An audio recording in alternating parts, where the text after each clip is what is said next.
Atalarımın, babalarımın dövrünü Gözledim men taparın mı kön adamdan ömrünü Ol dünyasını atlayanlar ahir yedini atlayanlar Dinlep otur dövrünü Ey yaşlılar kulak koyun şu sözünün doğrusu Zalim görmem adamlar kalayım kakanlar haney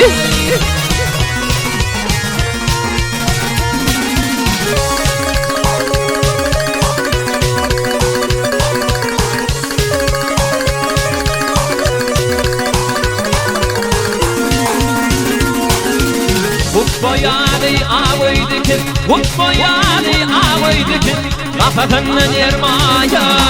İzin düştü boş vermez Doğrulap barhan jaya Ol dünyada harcım olur, birden garip yedaya İzin onu vavrayın artar, kulluk ettim hukaya Ak yürekli şan olurlar, kada ahullar haney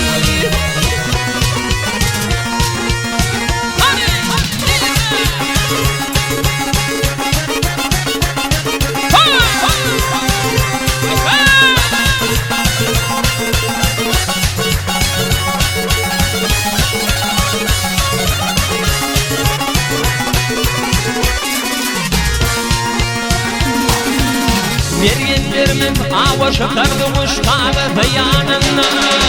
Arkasında beş atarı gövhür pışıttığınına Yüzünü sallanıp yürenli Dûdü duvur taşınna Yere bakıp yenin dişler Kıyıtlar tuva geçenle Vakti yüzü fülene kakın Kukkolu kıyıtlar haney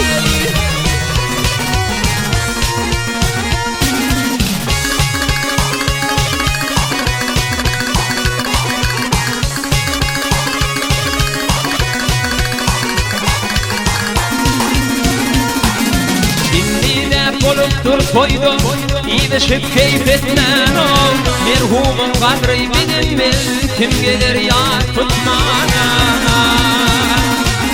Dost yenim düşman ol yar Bir yer yıkmana Aydar şahir bu zatlara Akıl gerek yetmene Zalim görmem adamlar Madıyım kakanlar haney Toğap bilir bulsun ağişana barhani Harım